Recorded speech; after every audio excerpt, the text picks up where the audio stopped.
desde la sede del Tribunal Electoral en Panamá a otra interesante versión de nuestro ciclo anual de conferencias jurídicas 2021 que comenzamos desde el mes de enero.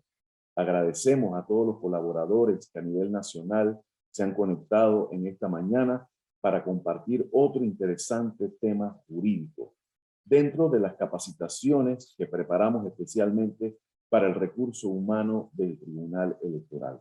Damos gracias a Dios, nuestro Dios, por esta gran oportunidad y nos regocijamos de veras de contar nuevamente con todos ustedes, amantes de la democracia, amigos del derecho y de la justicia. También quiero agradecer a todos aquellos que webinar tras webinar, capacitación tras capacitación, sacan este tiempo y procuran acompañarnos en las diversas actividades de capacitación y formación que desarrolla el Instituto de Estudios Democráticos del Tribunal Electoral, pero también a aquellos que por primera vez comparten con nosotros hoy. Vale la pena señalar que estas jornadas de capacitación jurídica se extenderán primero Dios hasta el mes de diciembre. Ya estamos en septiembre, miren cómo pasa el tiempo. Algunas son abiertas a todo público, pero otras, como la presente, están dirigidas exclusivamente al fortalecimiento de nuestro recurso humano, el recurso humano del Tribunal Electoral.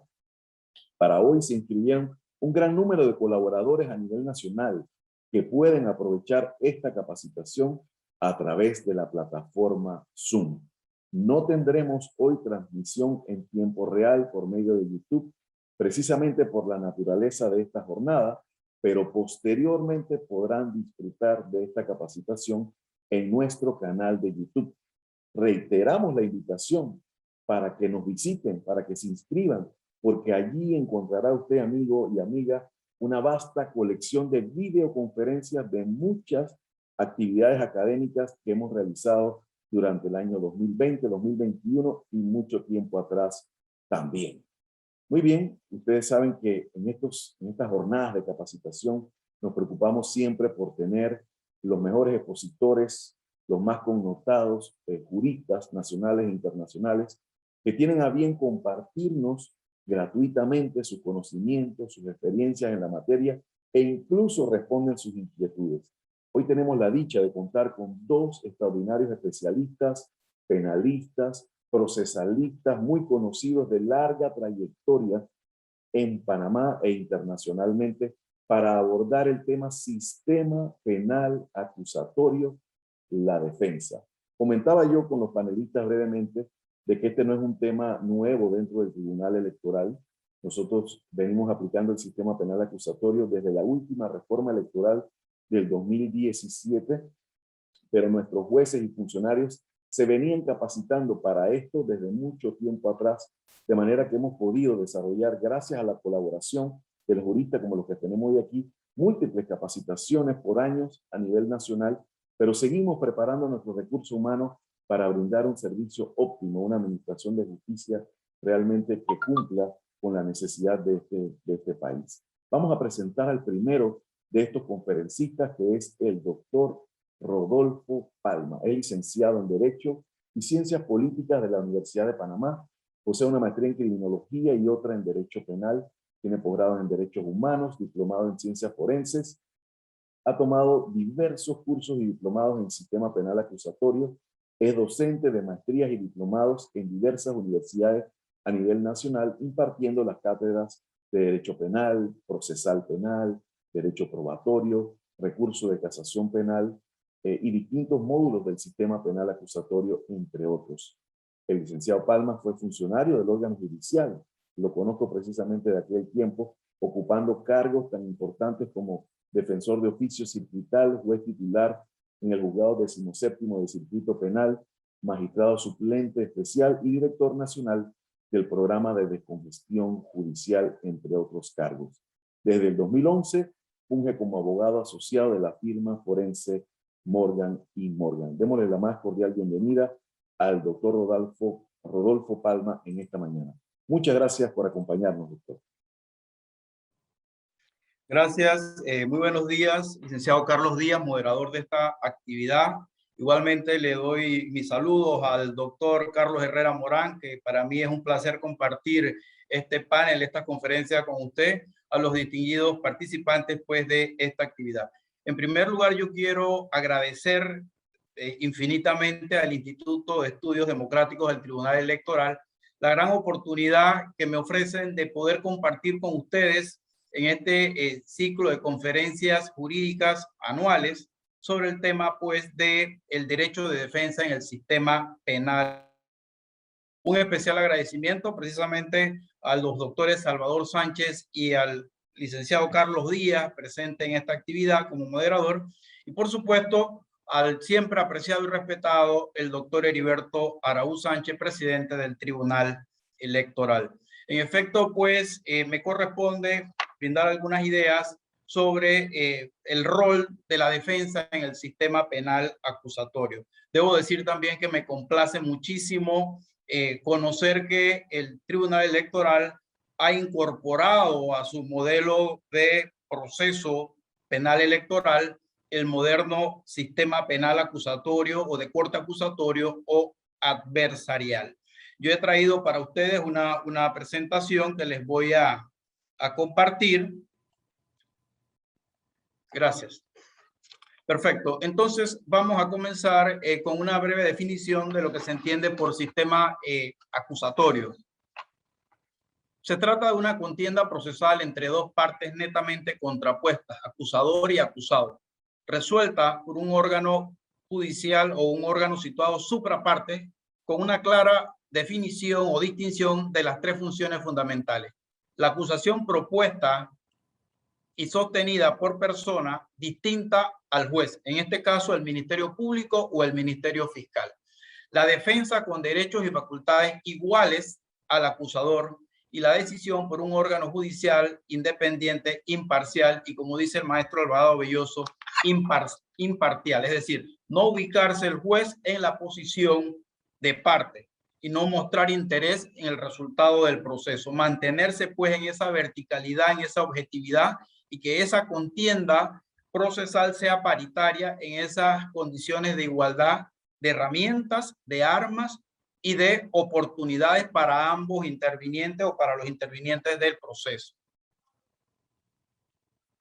Bien, el derecho de defensa, si bien no está regulado de manera expresa en la Constitución nacional, a diferencia, por ejemplo, de la Constitución colombiana, sí se tienen normas que hacen referencia a este derecho de defensa, que es un elemento importantísimo, primordial, dentro de la garantía del debido proceso.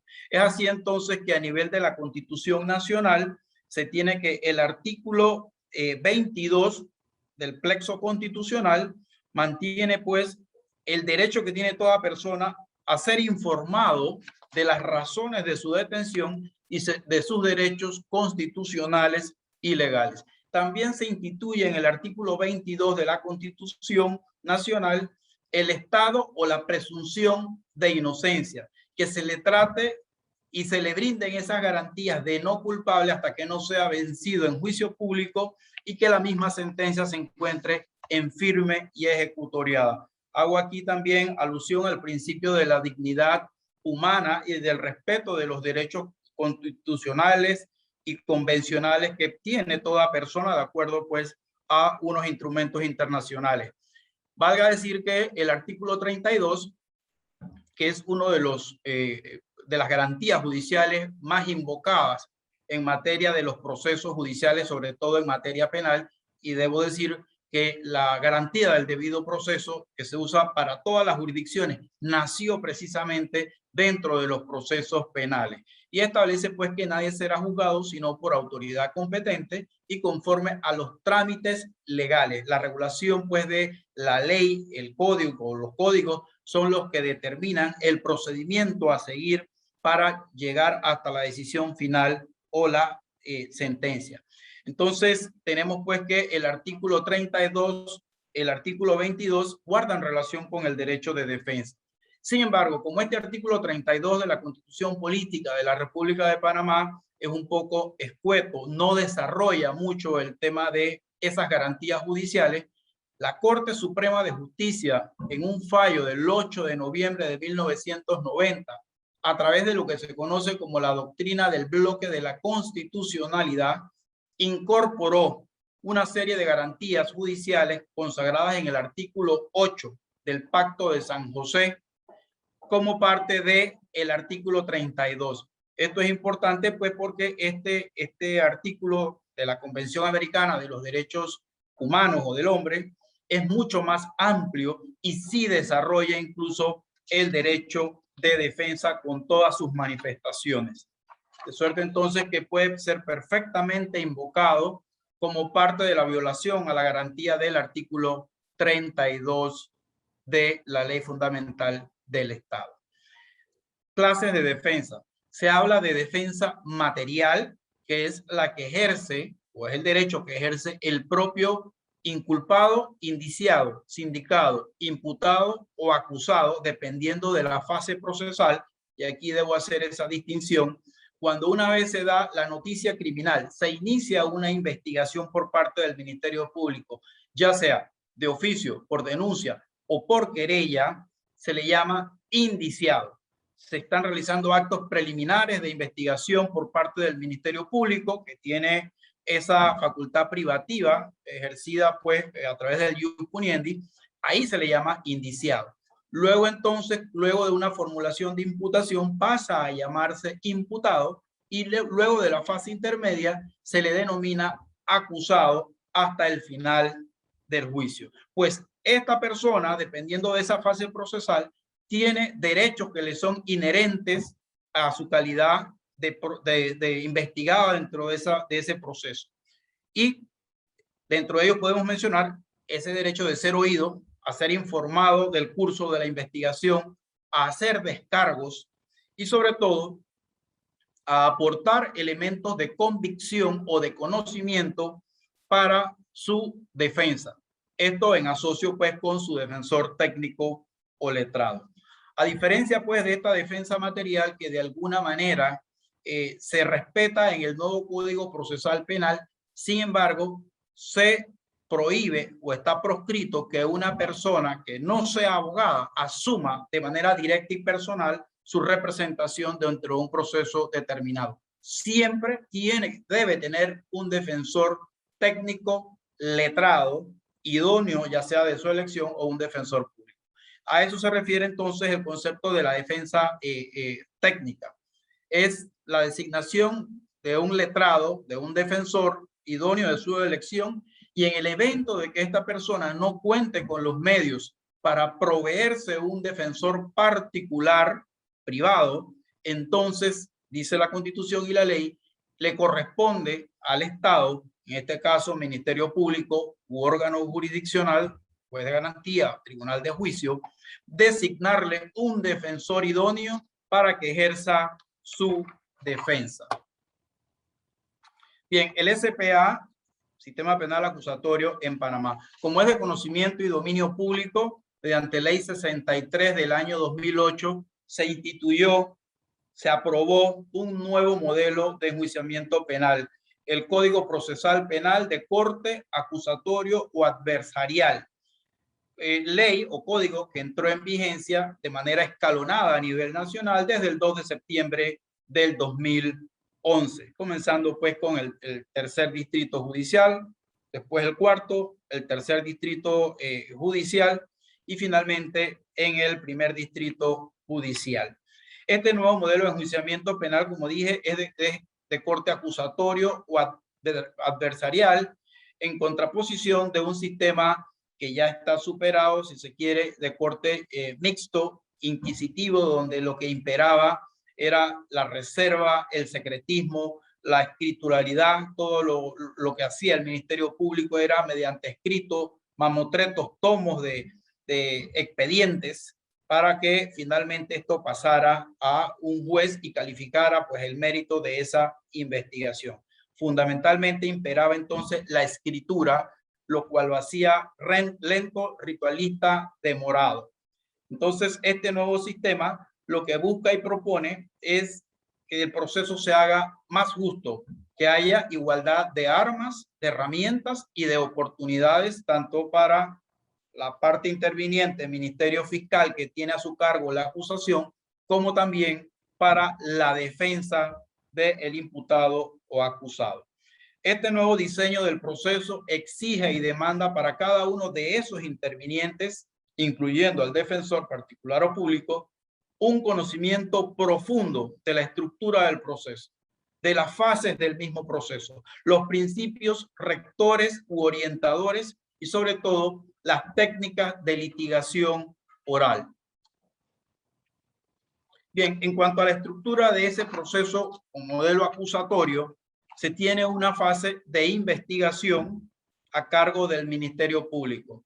Ahí debemos hacer una distinción. Hay una investigación que se le llama previa o preliminar, una fase preprocesal. Es desde el momento en que se abre la noticia criminal, en donde dan inicio a la investigación, donde se le asigna un número de carpetilla. Entonces corresponde desde ese momento al Ministerio Público adelantar todos los actos de investigación encaminados a acreditar los dos extremos del delito, el aspecto objetivo, es decir, la ocurrencia o la comisión o la configuración del hecho delictivo, y el elemento de la culpabilidad, el aspecto subjetivo. ¿Quiénes son las personas que pueden resultar vinculadas en calidad de autores intelectuales, materiales y partícipes de ese hecho? Toda esta investigación, como digo, la lleva el Ministerio Público y no tiene un límite en el tiempo, porque esta investigación es preprocesal. La única limitación que se tiene en esta fase de investigación es que no esté prescrito el hecho o presunto hecho delictivo.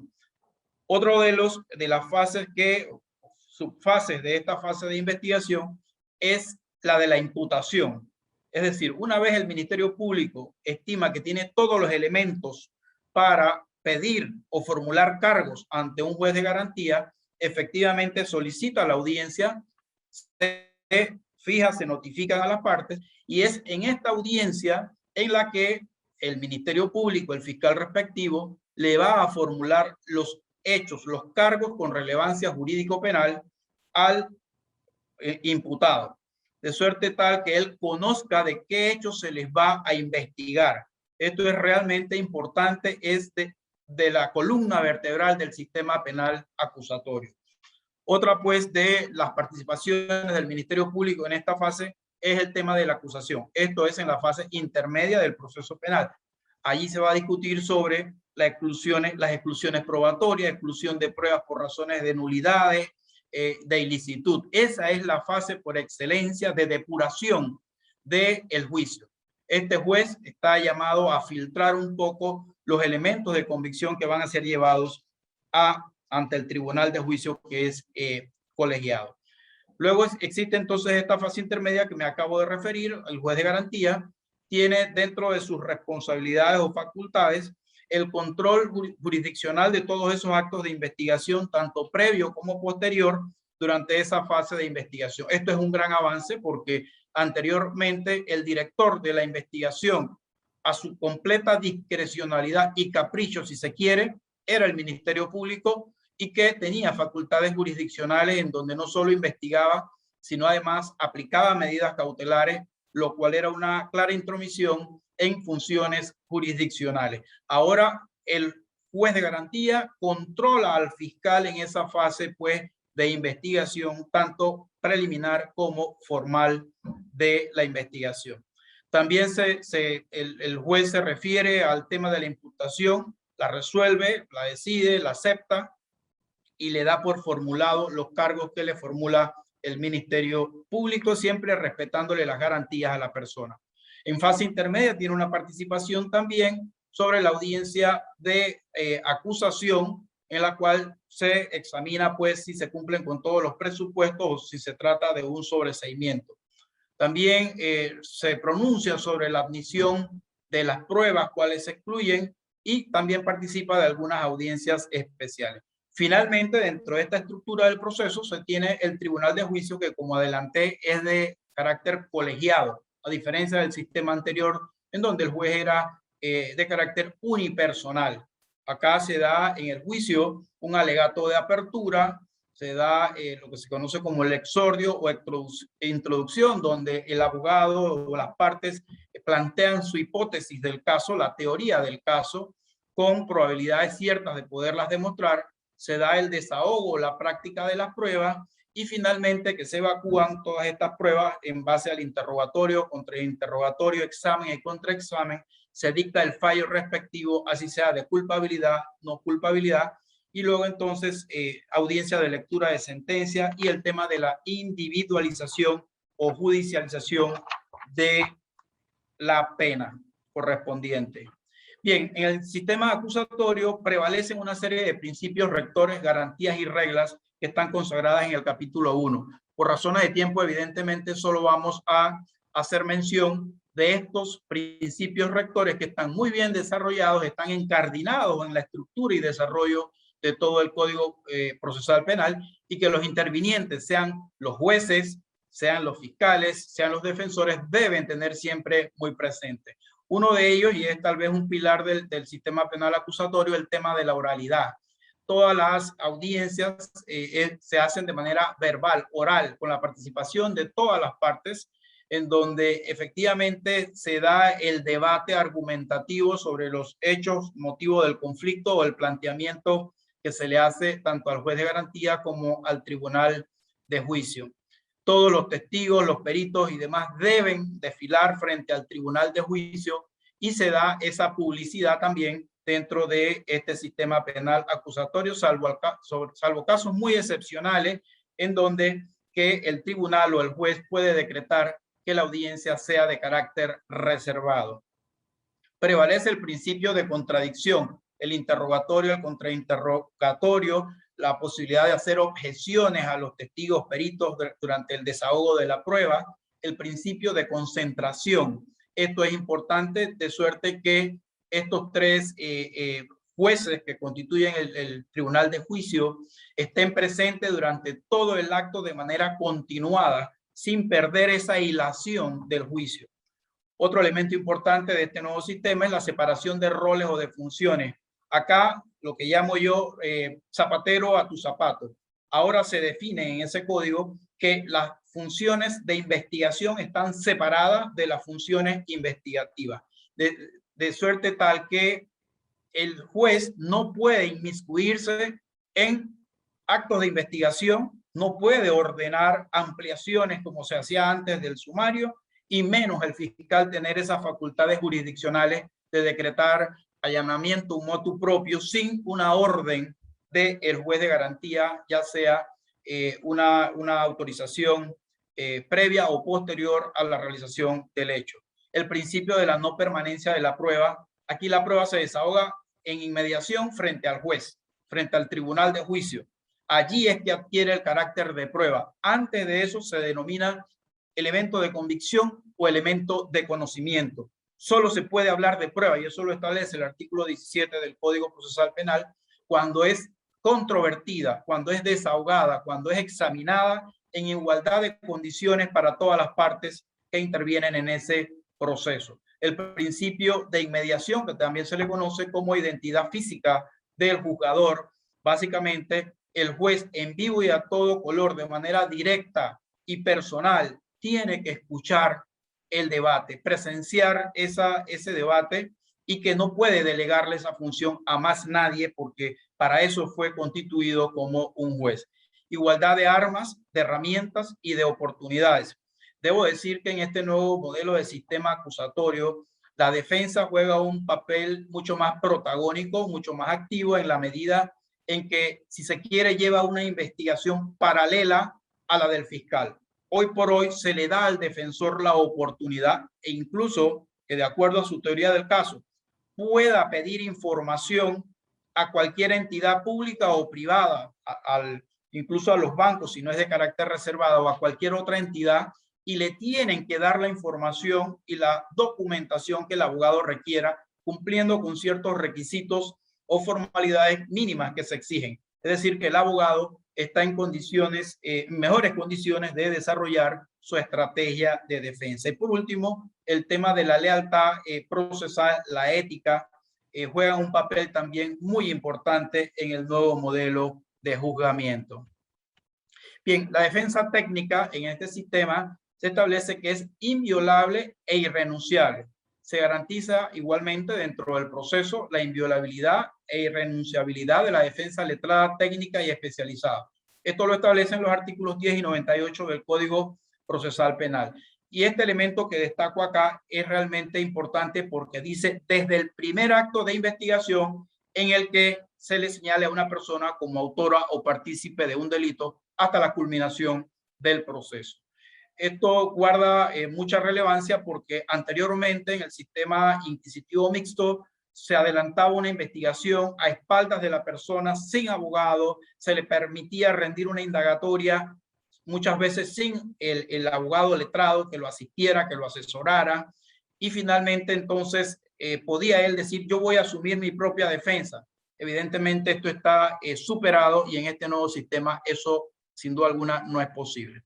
Aquí voy a hacer mención nada más de algunas prerrogativas que emanan del derecho de defensa: ser informado de la naturaleza de la causa o de la acusación, derecho a disponer del tiempo para preparar su defensa, la presencia de ese implicado o inculpado, imputado en las diligencias procesales atinentes a la investigación y juzgamiento, el derecho a presentar pruebas y a refutar las pruebas de cargo, lo cual incluye la posibilidad de hacer comparecer e interrogar a los testigos, peritos y demás, el derecho a recurrir, el derecho a la doble instancia de hacer uso de los medios o recursos impugnativos, llámese, por ejemplo, en los casos que procede el recurso de apelación, el recurso de anulación, el recurso de casación ante la Sala Penal de la Corte Suprema de Justicia. También de este derecho emana pues la facultad que se tiene de ser asistido por un abogado idóneo de su elección, y sino que el Estado pues le designe uno en el caso de que no tenga los medios para proveerlo, a no ser obligado a declarar contra sí mismo ni sus parientes cercanos. Todas estas son manifestaciones de este derecho de defensa. Perfil del abogado en el sistema penal acusatorio.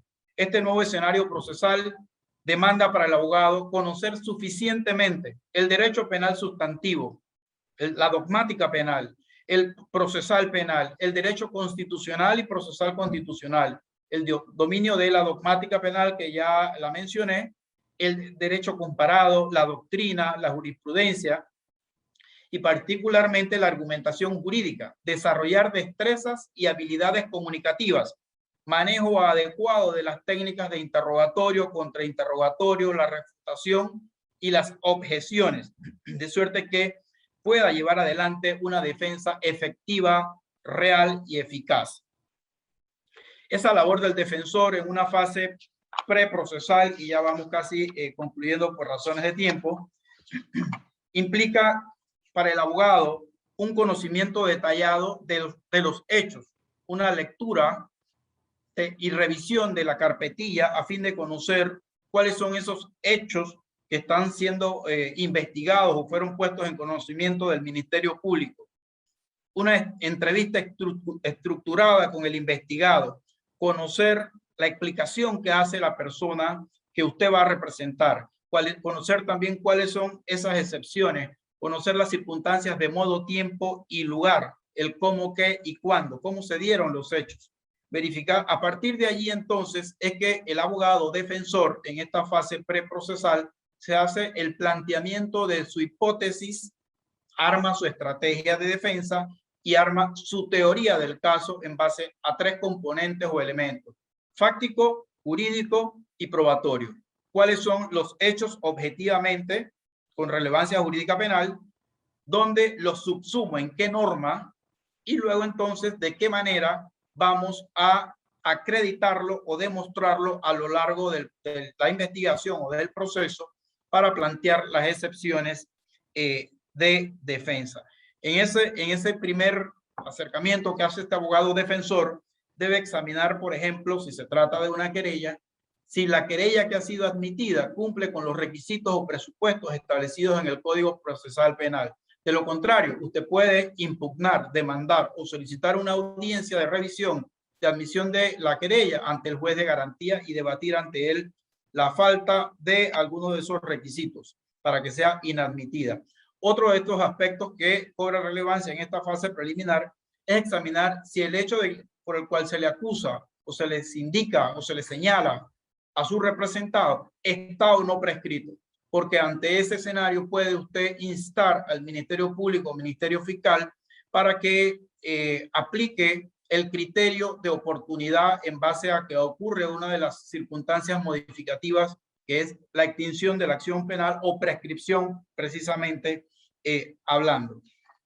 En la fase procesal, tenemos entonces que la participación del abogado de la defensa es escuchar atentamente cuáles son los cargos que el fiscal le está imponiendo o le están señalando o por los cuales le va a iniciar formalmente la investigación. Le está formulando a su representado con mucho detalle, con mucha atención, escuchar esos cargos y a partir de allí hacer las objeciones y aclaraciones, llevando al fiscal a que efectivamente vaya concretando estos hechos a una norma jurídica.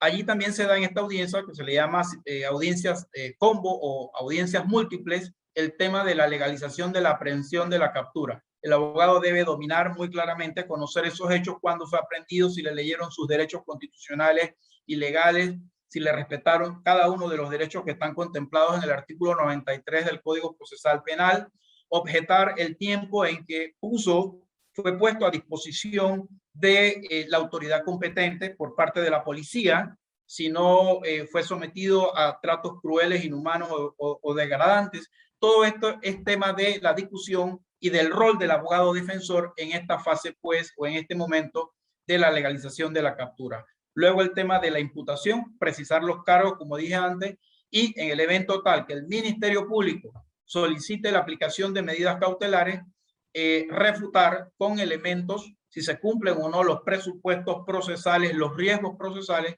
para que el juez aplique o no una medida cautelar. Todo esto es parte del rol del abogado defensor en esta audiencia múltiple o audiencia combo. En la fase de formulación de acusación, fase intermedia a la cual me referí, aquí el abogado tiene también varios roles o papeles.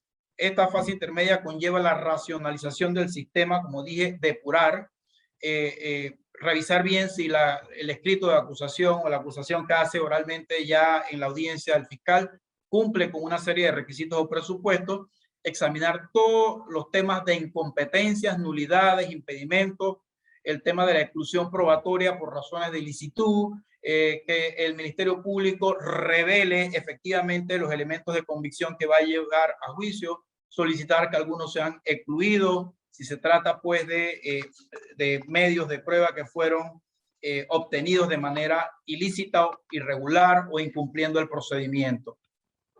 El juicio finalmente, que es la columna vertebral del sistema procesal penal, exige pues un dominio amplio del abogado en este tema, el exordio o alegato de apertura, que es el planteamiento de esa teoría del caso, que sea creíble, lógica y probable.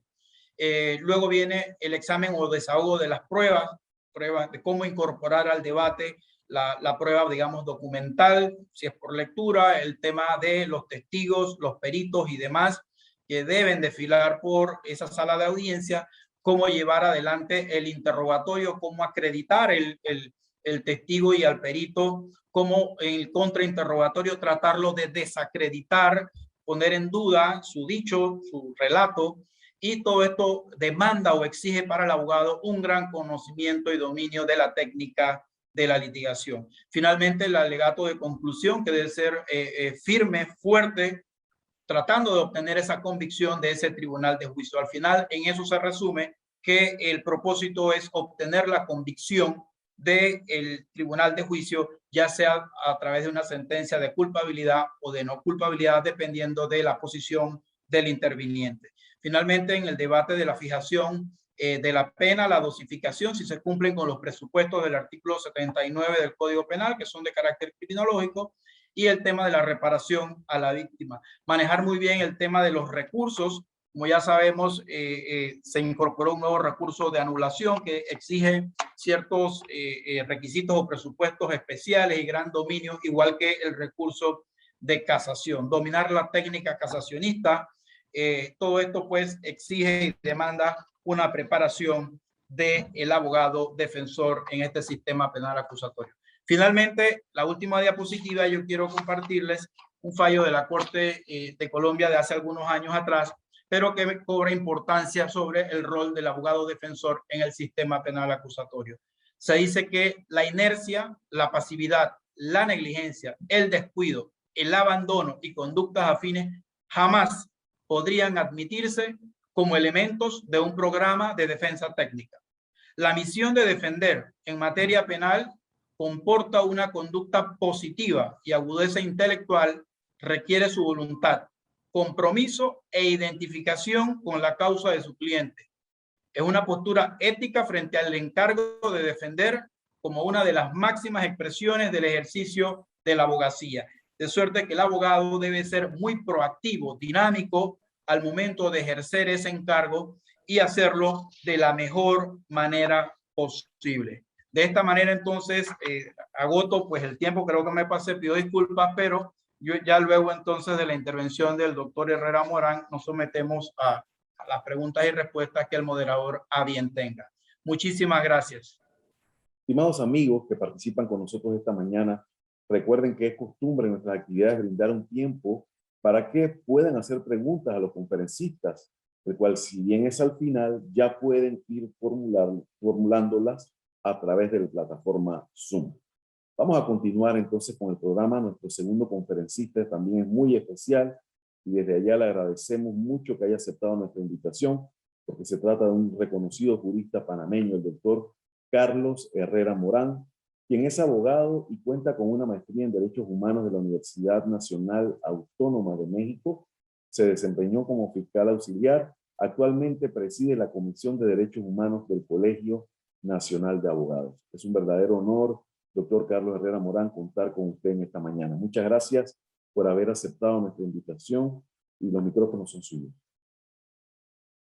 Del Tribunal Electoral y del Instituto de Estudios Democráticos hemos sido invitados para compartir con ustedes algunas reflexiones con relación a la defensa en el modelo de enjuiciamiento denominado sistema penal acusatorio adversarial.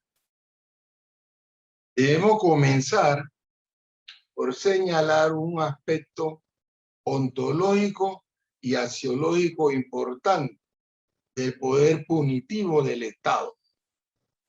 El Estado tiene el monopolio del ejercicio de jus puniendi.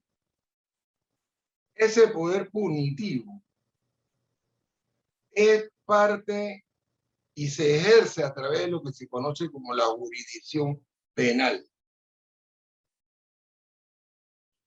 Y dentro del Estado es un aparato de control y represión social. Entonces, el abogado defensor, dentro de ese aparato de poder punitivo del Estado, juega un papel de limitar y contener los exabruptos que pueda cometerse desde el poder, en este caso judicial, que es el que ejerce el poder punitivo. Entonces el abogado defensor penalista tiene un rol de suprema importancia, porque él es precisamente el que va a dignificar y a controlar racionalmente las penas. Una sentencia es el ejercicio del poder, dictada por un poder público, en este caso, el poder judicial. De allí que el papel que juega el abogado defensor es de vital importancia para que ese destinatario el jus puniendi no sea abusado en sus derechos humanos, no sea vilipendiado y no sea marginado. El inicio de cualquier investigación criminal implica la colisión con otros derechos fundamentales que postula el Estado. Derecho a la libertad, derecho a la inviolabilidad del domicilio, derecho a la seguridad,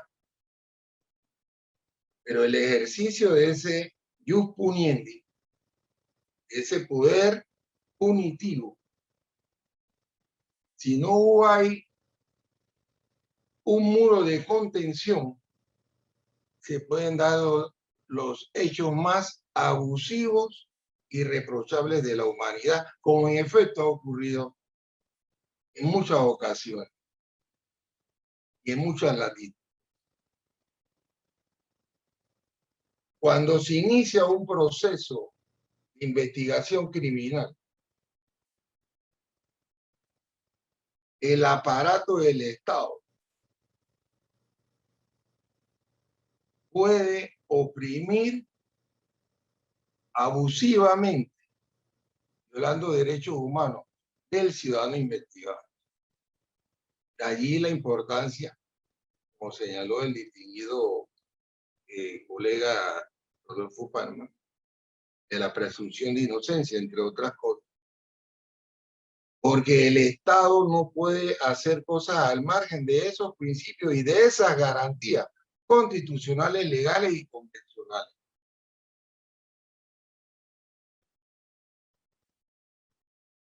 En consecuencia, tenemos que el rol de la defensa en cualquier sistema o modelo de enjuiciamiento cobra una importancia inestimable. En el caso de Panamá, tenemos realidades como la que se vive en nuestro sistema penitenciario.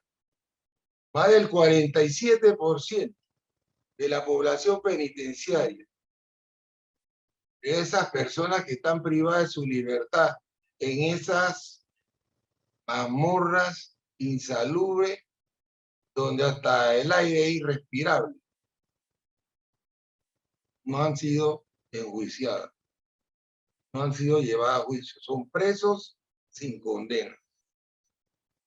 Y en muchos casos han estado más tiempo detenidos que la pena de prisión que establece el tipo penal. Esa es una realidad que exhibe el poder punitivo en Panamá y en algunos otros países mucho más dramáticos. En Panamá, durante la época republicana, hasta 1984, tuvimos un sistema inquisitivo puro, donde el fiscal era el dictador del proceso. Ordenaba allanamientos, ordenaba detenciones, decidía si las pruebas de la defensa las admitía o no, decidía si las practicaba o no. Y no había control jurisdiccional, no había control de garantías. En 1984 se introducen ciertas modificaciones en el sistema de enjuiciamiento híbridas tenuemente de corte acusatorio, como la oralidad, entre otras, pero siguió siendo un sistema inquisitivo. Se le denominó ese sistema eufemísticamente sistema procesal mixto moderno, pero en realidad era un sistema inquisitivo mixto. Yo recibí cursos en esa época de mis profesores de Derecho Penal, que lo denominaba eufemísticamente el sistema procesal mixto moderno. Pero cuando usted se adentraba a estudiar ese sistema procesal mixto moderno, se percataba de que la esencia seguía siendo la misma del 55. Un fiscal dictador autocrático del proceso penal. Ya en casi toda América Latina, para esa época, le hablo ya después, comenzado este siglo, tenían ya vigente el sistema penal acusatorio. Panamá fue el último en reconocer y en viabilizar el sistema penal acusatorio, que tiene muchos defectos, que hay que irlo perfeccionando, pero que tiene más bondades, es más justo, más ágil, yo diría que permite aquello de una participación más igualitaria de la defensa que los sistemas en otrora. Este sistema, como ya dijo el distinguido colega Palma, entró en vigencia en el septiembre de 2011, escalonadamente, y en el Distrito Judicial de Panamá ha permitido que se haga un poco de justicia con relación a ese destinatario del sistema penal, que es el reo, que es el imputado, que es el acusado, que es el indiciado, de acuerdo pues a la etapa procesal en la que nos encontramos. Este sistema tiene una virtud desconocida antes entre los panameños, que es el control jurisdiccional, el control de garantías, que no existía antes. Ya el fiscal no puede dictar una detención provisional en perjuicio de ningún panameño y no pasa por una audiencia. Ya ese fiscal no puede decidir hacer un allanamiento si no hay un control jurisdiccional. Antes aquí, a los ciudadanos le derribaban la puerta con una orden de un fiscal. Estas cosas ya no se pueden hacer. A pesar de que en algunos casos la Policía Nacional, abusiva, lo sigue así, como hemos visto en los tiempos de la pandemia. En frente a ciertas violaciones de las normas sanitarias eran benignos, pero en los sectores populares actuaban con severidad y con violencia.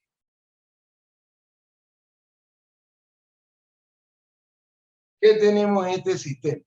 Tenemos un control de garantía. Un control importante de garantía donde el fiscal, sus actuaciones más importantes y relevantes, tienen que ir al control jurisdiccional, el control de garantía. Y ahí se produce un debate donde el defensor juega un rol de mucha importancia. Y tiene el fiscal y el juez de garantía, en el caso que admita la solicitud del fiscal, que sustenta no la legitimación de acción, porque la tiene el fiscal, sino justificar con argumentos racionales por qué se debe proceder de esa manera. Es allí donde se da la relación dialéctica entre fiscalía, igualdad de armas con la defensa, y la defensa tenía la capacidad de demostrar que esa solicitud o pretensión del Ministerio Público no cuenta con justificación, a pesar de que tenga la legitimación tácita. Y el que toma la decisión es juez de garantía. Entonces, lo que decimos los penalistas y lo que resaltó Palma, tiene que ser una defensa preparada, estudiosa del derecho constitucional, estudiosa del derecho penal. No se concibe un abogado especialista en el proceso penal y que no conozca de derecho. Esa dicotomía no existe, ni siquiera académicamente. Cuando usted va a las universidades, ambas disciplinas estudian simultáneamente derecho penal y derecho procesal penal. Bien, entonces llegamos a Panamá en los años 2011, como ya se señaló, a un nuevo modelo de enjuiciamiento, con nuevas reglas, nuevos principios que postulan aquello que ya se explicó: concentración, oralidad, publicidad. Y ese modelo que se calificó como trifásico, pero puede haber una cuarta fase si la persona es condenada, que es la fase de cumplimiento. Eran 4, pero eso en el evento de que el imputado resulta al final del proceso condenado. Tiene la fase de investigación, que ha sido técnicamente muy bien explicada. En esa fase de investigación se realizan quizás las decisiones de mayor trascendencia para el procesado. En segundo lugar, tiene la fase intermedia o llamada fase preparatoria. Ahora hablaremos sobre ella. Y tiene la fase, como ya se dijo, de juicio oral, que es la fase donde se hace el desahogo probatorio y donde cada parte, Ministerio Público, defensa, tienen que probar su teoría del caso. Está su teoría del caso en ese desahogo proceso. Con relación a la primera fase, tenemos lo siguiente. Se da la noticia criminis, ocurre el delito y se da inicio a las acciones de investigación criminal. Puede haber también flagrancia. Ahí también incluso hasta un ciudadano puede intervenir en un caso de flagrancia, porque la Constitución y el Código Procesal Penal permiten en un caso de flagrancia un ciudadano detenga a el presunto responsable del hecho ilícito. Alguien que va pasando por un lugar y ve que están ocasionándole lesiones con un arma blanca a una persona, puede perfectamente neutralizarlo y detenerlo. Detenerlo siendo un ciudadano común y corriente. Inmediatamente lo neutraliza, ponerlo en manos de las autoridades competentes. Esta primera fase de investigación tiene las características que ya se han resaltado. No hay límite de tiempo si no se ha dado imputaciones, salvo el de la prescripción. Ese sería el límite de la acción penal. Si ese delito está prescrito, no tienen más nada que investigarse. Si no está prescrito, continúe su investigación. Si se produce una aprehensión, es decir, hay una persona sospechosa de la comisión del hecho punible, a esa persona se le lleva a una audiencia de legalización de aprehensión. Ahí se revisa si se cumplió con el debido proceso, si no se le han violado los derechos humanos, si no ha sido golpeado. La Comisión Interamericana de Derechos Humanos en decenas de fallos ha establecido que una persona que haya sido maltratada, ultrajada por las fuerzas policiales hace de la aprehensión un acto ilegal. Y los tribunales panameños así lo han reconocido.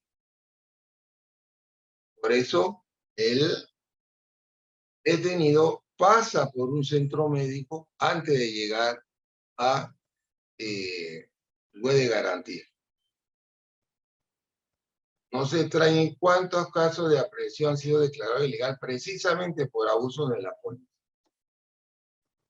La policía panameña merece más educación y más control emocional. La policía panameña no es profesional. Hay que capacitarla. Yo estaba en los Estados Unidos, Nueva York, y están los manifestantes, y está el policía de Nueva York. Y los manifestantes le gritan al policía. Usted menos imagina. Menos imagina. Le hieren hasta su honor de sus progenitores.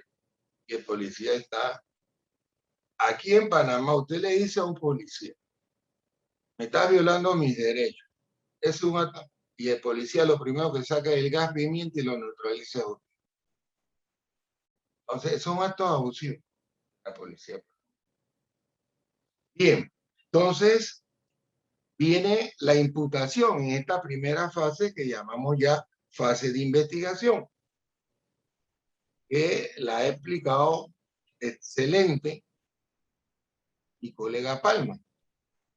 Viene la imputación. En la imputación, el fiscal presenta los cargos contra el detenido. Dice la norma, el artículo 280 del Código Penal, que es una comunicación, y eso lo entendieron al comienzo del sistema procesal penal. Y aquí hay un aspecto.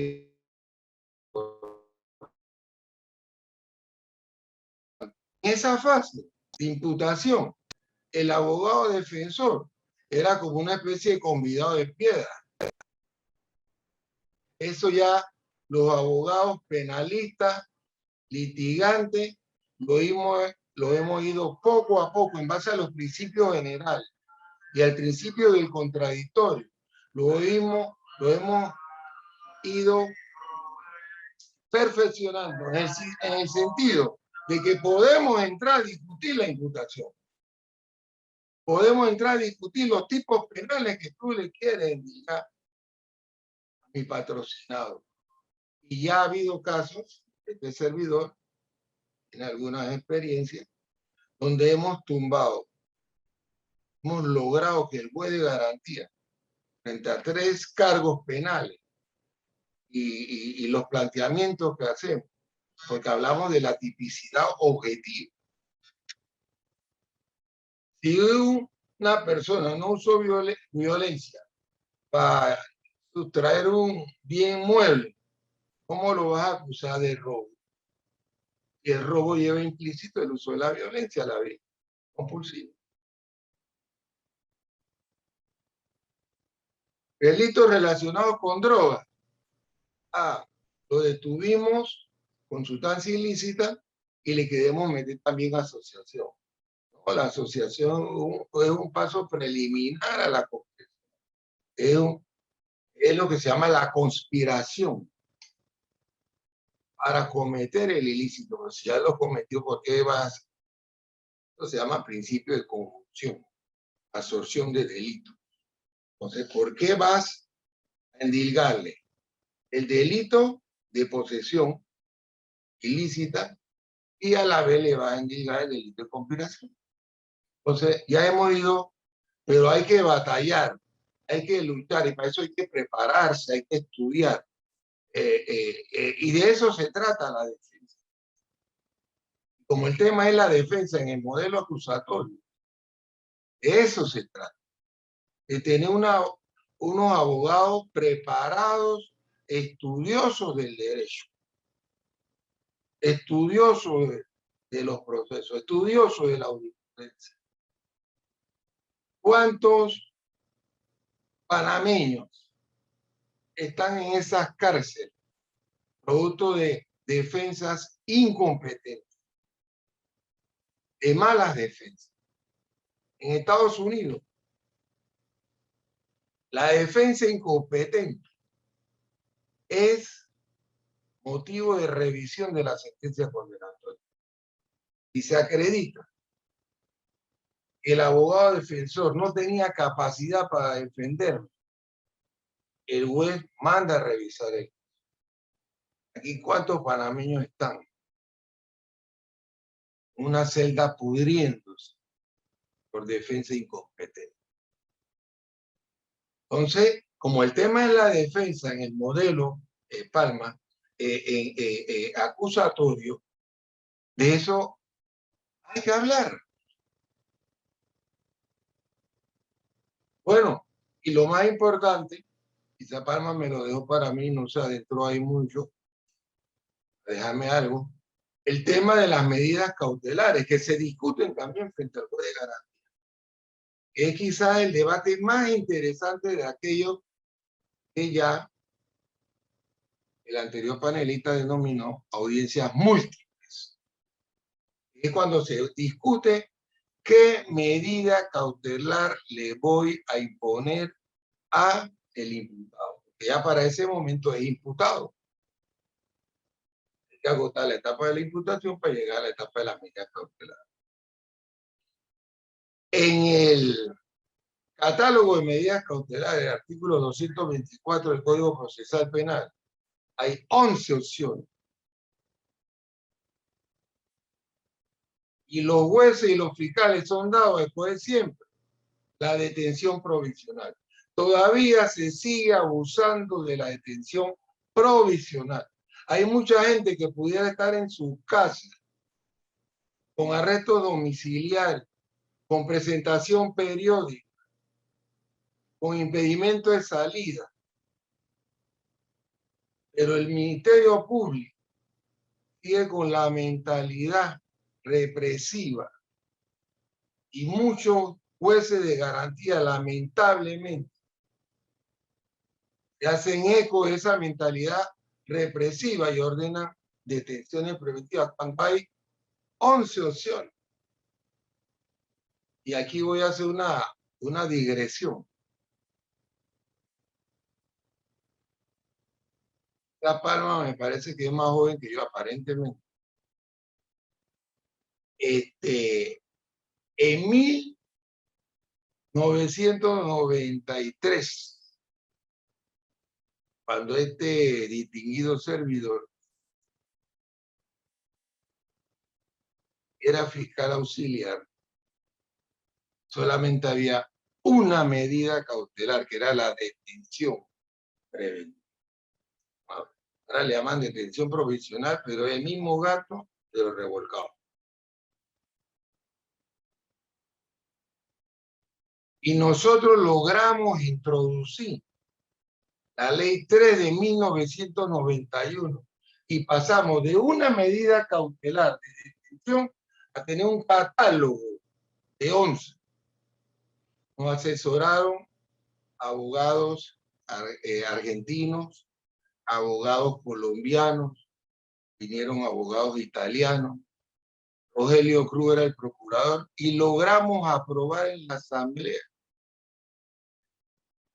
esas otras opciones, porque si a usted le hacía una imputación, y dicho sea de paso, el Código Procesal de esa época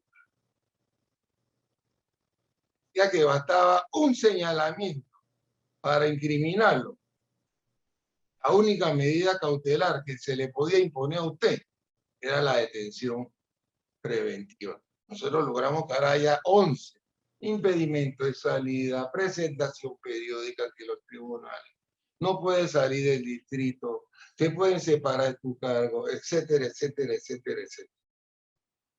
Y parece para algunos fiscales que el tiempo se detuvo allá en 1991. No ven las otras opciones. Entonces, eso se debate en esa audiencia, en esa etapa preliminar. Y para eso se necesita un abogado que maneje la técnica del litigio y la argumentación jurídica, que pueda persuadir a la juez de que hay otras opciones, pero para eso también se necesita que el abogado se prepare y lleve pruebas de arraigo. Hay abogados que se presentan a las audiencias de medidas cautelares con las manos vacías. No, llévele que él vive en tal lugar, llévele documentos que él trabaja en tal lugar, arraigo laboral, el primero se llama arraigo domiciliario, llévele prueba que él estudia, que está en la universidad. Si no tiene antecedentes, también destaque esos aspectos, para que el juez de garantía no se incline por la medida cautelar más grave, que es la detención provisional. Bueno, de allí continúa la investigación y arribamos a la segunda fase del proceso del modelo penal acusatorio, llamada intermedia y llamada también fase preparatoria. ¿Por qué se le denomina fase preparatoria? Porque ahí se prepara todo, las pruebas, se hace la develación de evidencias que van a ser practicadas en el juicio oral. Claro, se pueden discutir nulidades. Hasta ahora no conozco ninguna nulidad que haya reinado, que haya predominado. No sé, Palma, ahora en el proceso de pregunta y respuesta me podrás decir. He investigado. Estos jueces son reacios a declarar procesos nulos. Y hay procesos nulos, notoriamente nulos, porque se cometieron graves violaciones a los derechos humanos. Graves violaciones al debido proceso. Bien, ahí se discute la depuración de las pruebas, el juez dicta pruebas que han sido admitidas y se dicta un auto que se llama auto de apertura a juicio. En esa fase intermedia se necesita un abogado acucioso, bien preparado, porque cada prueba que presente la defensa tiene que estar sustentada en lo que se llama el principio de pertinencia, es decir, ¿por qué yo quiero esta prueba? También ahí hay una falencia de muchos colegas. Y yo hago énfasis en estos temas porque lo medular de esta conferencia es el papel de la defensa. La defensa en el modelo acusatorio. En consecuencia, ese abogado tiene que ir a esa etapa intermedia o preparatoria bien organizado con sus pruebas, con la pertinencia de sus pruebas, con una claridad de su teoría del caso. Porque las pruebas que está presentando ahí tienen que ser cónsonas con su teoría del caso. Y muchas veces el juez de garantía pregunta, distinguido abogado, ¿por qué usted quiere esta prueba? No entiendo muy bien. Entonces, ahí hay que explicarle la teoría del caso al juez de garantía. Es que la teoría del caso mío, señor juez, es que mi patrocinador no se encontraba en ese lugar. Y resulta que él estaba en un supermercado y el testigo que yo aduzco estaba en el supermercado. Entonces, el juez dice, pero muchos colegas no van con la pertinencia probada. Y viene la etapa que es la del juicio oral. Ahí se necesita mucha también preparación en argumentación jurídica, en técnica de litigación. Inicia, como ya se dijo, con un exordio, un alegato introductorio, donde uno desarrolla la teoría del caso. Ese no es un alegato caprichoso, es un alegato donde yo me voy a dirigir a 3 jueces para explicarles cuál es mi teoría del caso y cómo quiero probarla. Allí se necesita, como ya se reseñó, aspecto fáctico, aspecto jurídico y aspecto probatorio. Señores jueces, yo voy a acreditar que mi cliente no se encontraba en el lugar de los hechos, sino que estaba en otra parte. Los hechos se cometieron en tal lugar. Mi patrocinado se encontraba en tal lugar. No hay responsabilidad penal. Planteo los fundamentos jurídicos y anuncio mis pruebas que ya se van a practicar en lo que se llama el desahogo. Si hay peritos, bueno, también se habla de la pertinencia del perito para que los jueces tengan una idea. Si hay otras evidencias, también se comentan allí muy brevemente. Y ahí ya termina el proceso y tenemos entonces que ha quedado evidenciado que el defensor tiene suprema importancia, y sobre todo en este sistema de oralidad y de contradictorio en el modelo penal acusatorio. Gracias. Muchísimas gracias, estimado doctor. Le agradecemos muchísimo su excelente participación, doctor Carlos Herrera Morán, en esta mañana. Vamos ahora a pasar a la última etapa de esta jornada, atendiendo pues algunas de las preguntas que nos han hecho los participantes, que hemos tenido una gran cantidad, un público muy nutrido, más de 90 colaboradores del Tribunal Electoral a nivel nacional se han conectado en esta mañana para escuchar a tan excelentes juristas. La primera pregunta dice lo siguiente, para cualquiera de los dos participantes o ambos: ¿la defensa puede aportar pruebas que fueron practicadas en acusación que puedan ser pertinentes en la apelación? Hola, Carlos. Si gustas, bueno, puedo responderla, ¿no? Adelante. Es importante aclarar que el código limita el recurso de apelación a cierto tipo de resoluciones judiciales. Entonces, el artículo 169 en el numeral 3 dice que son recurribles la que no admita pruebas al fiscal por razones de licitud. Ya eso ha sido superado porque pueden ser ambos intervinientes, también para la defensa. Sin embargo, no se practican pruebas. Allí la discusión nada más es de proposición, aducción y admisión de pruebas. De suerte que recuerden que las pruebas se practican es en el juicio frente al tribunal de juicio. Ahí adquieren el carácter de prueba luego de que se honre el principio de contradicción que habla el licenciado Carlos Herrera Morán. De suerte que lo único que usted puede debatir ante el tribunal de apelaciones es si a usted le están negando la admisión de una prueba, más no su práctica. Eso es el elemento que usted tiene para ponderar en alzada ante el tribunal de apelaciones. No sé si Carlos quiere abonar algo. No, creo que ha sido muy elocuente, muy claro.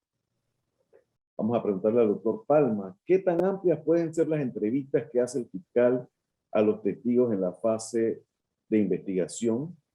¿Qué preguntas se pueden impugnar durante el interrogatorio? Bien, bueno, debo decir que el modelo de este sistema de justicia, el fiscal es el director de la investigación, ciertamente. Y las entrevistas tienen un modelo totalmente distinto al sistema anterior, que era un interrogatorio. Ya tenía preparado el fiscal una veintena posiblemente de preguntas. Acá no. La entrevista es una declaración espontánea, voluntaria, natural, fluida, que hace el testigo o la persona que tenga conocimiento del hecho. Al final, lo que busca el fiscal es tratar de extraer alguna información que sea relevante para la teoría del caso o para la defensa y no tiene valor probatorio alguno, porque no está sometida al contradictorio. Es cuando vamos a juicio es que usted lo va a tener la oportunidad de contrainterrogarlo. Entonces, no es muy amplio, o no se estila que el fiscal agote un interrogatorio en la entrevista. Sencillamente puede extraerle cierta información relevante. Esta entrevista que rinde la persona únicamente puede ser utilizada para refrescarle la memoria al testigo en el juicio, como se viene dando, don Carlos. Sí. En un juicio que usted participa. Exacto. Entonces, lo que hay que tener Mucha presente que es sencillamente una declaración y no es muy extensa. Regla general son 3 paginitas, 4 paginitas, punto, se cierra. Si no guarda relación con los hechos o no le sirve a los intervinientes, de hecho, ese testimonio, esa entrevista es desestimada. Usted la saca y dice, esta no la voy a aducir para el juicio. Así que es realmente muy sencilla, informal, fluida y no es larga. Muchas gracias. Para el doctor Carlos Herrera, ¿qué opina sobre el testigo común? ¿Es necesario que la parte que lo solicite lo fundamente, más allá de indicar que la utilizará para interrogar y contrainterrogar?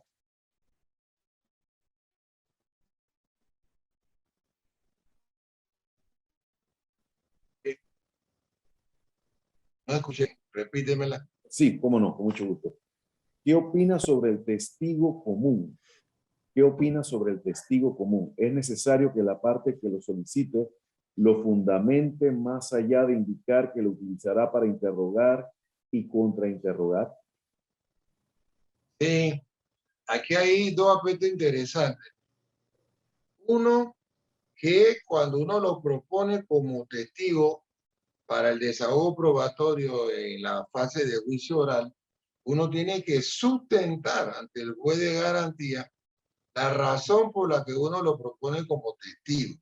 No se trata, como dije hace un momento, de caprichosamente presentar el nombre de un testigo, porque la fiscalía va a objetarlo en la audiencia intermedia y el juez me va a preguntar a mí, créame que así lo va a hacer como si fuera ley de la República, qué pertinencia tiene la declaración de esa persona. Si me niega el testigo en ese momento, yo tengo derecho al recurso de reconsideración ahí mismo, frente al mismo juez. Yo, señor juez, pido que reconsidere su decisión. Le voy a aplicar la pertinencia. Entonces, si la sustento coherentemente, con cierta logicidad y sentido común, porque a mí me parece siempre que los abogados complicamos las cosas. El derecho es lógica y sentido común. Después podemos hacer un debate sobre eso, pero eso es el derecho, lógica y sentido común. No complique la cosa. Segundo,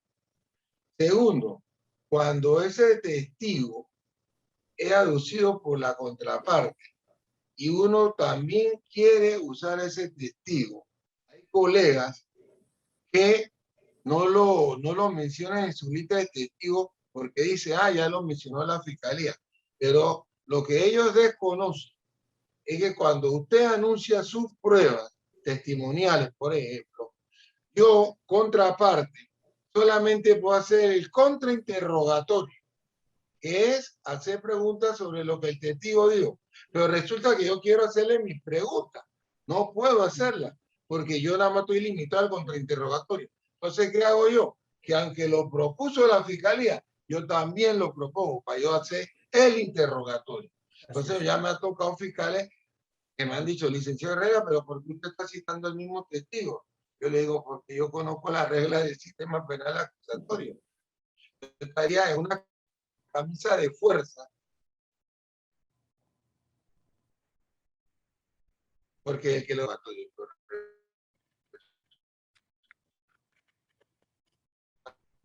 quiero y estoy dando un tip importante de clínica forense.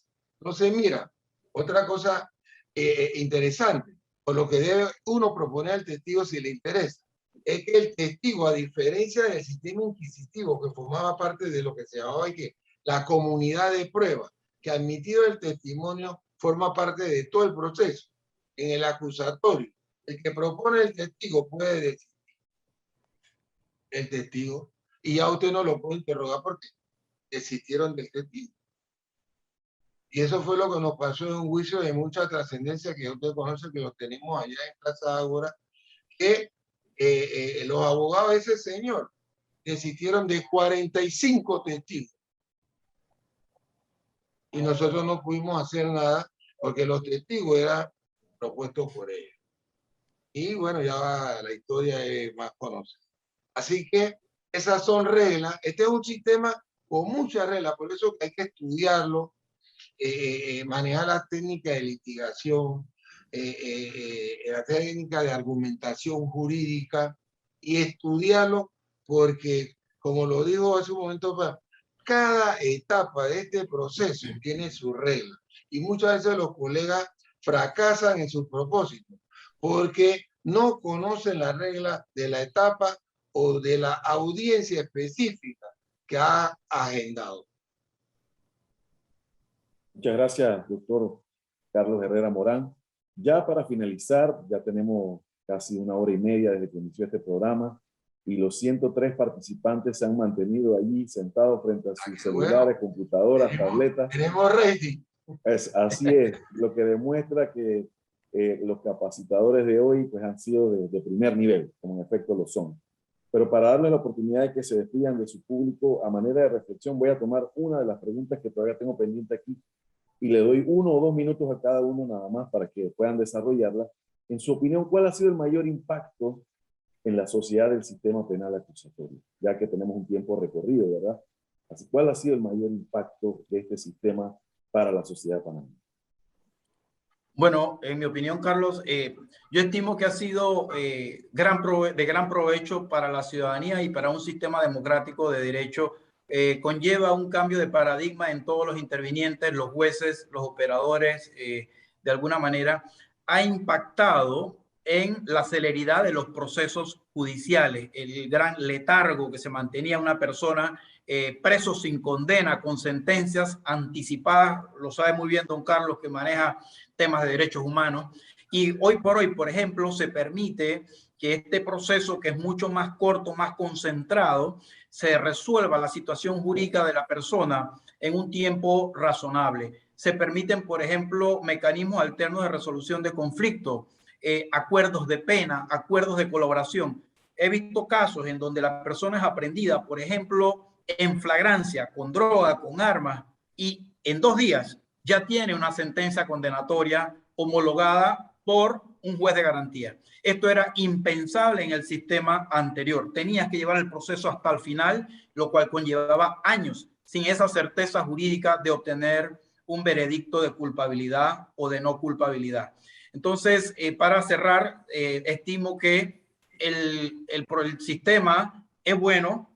Hay que seguir mejorando, hay que bastante mejorar en cuanto a los intervinientes, los actores, los jueces, mayor capacitación, mayores recursos, herramientas, tanto para el Ministerio Público como para la defensa pública, de suerte que permita ir integrando todos esta estructura, esta fase, y que el proceso garantice esos derechos y garantías fundamentales, no solo para el imputado, también para las víctimas. Gracias, Carlos. Doctor Herrera Morán. Sí, yo suscribo las reflexiones que ha hecho el distinguido colega Palma con relación al sistema. Quizá la principal bondad y la que más impacto ha causado en la sociedad es ver cómo personas son juzgadas en un tiempo razonable que antes era inconcebible. El primer caso, cuando entró el sistema penal acusatorio en este distrito judicial de Panamá, demoró 30 minutos. Era una joven, lamentablemente la encontraron tratando de introducir droga en un centro penal, La Joya. La llevaron al Ministerio Público, ahí mismo ella dijo que ella quería declararse confesa y arrepentida. La llevaron al sistema penal acusatorio, homologaron el acuerdo en 30 minutos. ¿Cuándo nosotros podíamos imaginar esa muchacha en otros tiempos del sistema procesal mixto moderno o inquisitivo? Ese proceso le había costado años y desgaste y recursos. Ya ella en 30 minutos resolvió jurídicamente su situación. Entonces ese es un aspecto positivo. Hay muchas cosas que hay que ir mejorando. Por ejemplo, ahora mismo tenemos un grave problema. El sistema comienza nuevamente a colapsar en cuanto a infraestructura. Ya las audiencias por la capacidad de las instalaciones se están programando para el 2023, yo creo que Palma lo sabe, al 2024, entonces ya yo fui a una audiencia y me adjudicaron la fecha para el juicio oral para el 2023. Entonces ya esto es contrasentido el sistema. El sistema dice, terminar la audiencia intermedia en 15 días, debe usted realizar su audiencia de juicio oral. 15, entonces ahora estamos hablando 2023, 2024, lo que implica que el imputado va a estar esos tiempos detenido, si es que está detenido, y si está en libertad, está con la angustia de esperar 2 o 3 años. Pero ese es un problema de recursos. Entonces no podemos estar en un estado donde hay recursos para ciertas cosas baladíes e insignificantes e irrelevantes socialmente, y la justicia la abandona. Y entonces ahí es donde viene la decepción de las víctimas, la decepción del pueblo panameño, la decepción de los abogados y del sistema. Entonces hay que darle recursos al sistema penal acusatorio si queremos que funcione.